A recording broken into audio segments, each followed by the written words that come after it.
Will, with all these other forms of creatine, I mean, I don't even know how many forms of creatine are they. What's the point of creatine HCl and creatine pyruvate and all these creatines that are out there? What's going on with these? Are they worth buying, or should you just stick with regular pure creatine monohydrate? Yeah, so good. That's obviously a big question. That's the $6 million question. And there's a couple of good answers to that. So the straightforward answer is that creatine, is a commodity product. And as you know, you would know because you're in the very business of this, there's not a big profit margin in creatine monohydrate, right? Right. It's a bulk product. Right. So there's really not a lot of, it's a commodity. There's not a lot of profit in creatine monohydrate. So they basically, companies will, have scrambled to find, quote unquote, other forms of creatine to that you have a high profit margin on. And then to do that, of course, what you have to do is then invent side effects first, because you can't sell something without quote unquote having the superior product, right?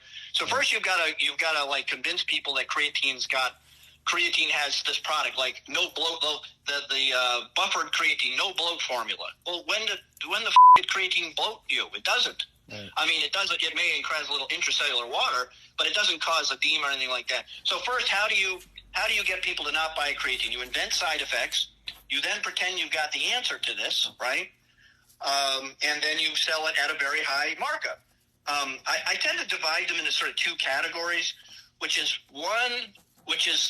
create forms of creatine that are probably about equal to creatine monohydrate in their effect, but cost more, like HCl. HCl, I think, probably is a perfectly adequate way to get creatine. It just costs per gram. It's going to cost you a more. Right. But it does. I mean, one thing about HCl is that it does address creatine's sort of a monohydrate to one Achilles heel, which is the poor solubility. But beyond that, it doesn't do anything superior. And there are studies, they have compared them. There's nothing superior to HCl to monohydrate. So there's two, I sort of divide them in two camps. There's the ones that are probably about equal in effect to monohydrate, but just cost a lot more per dose. And then there's the ones that are just garbage.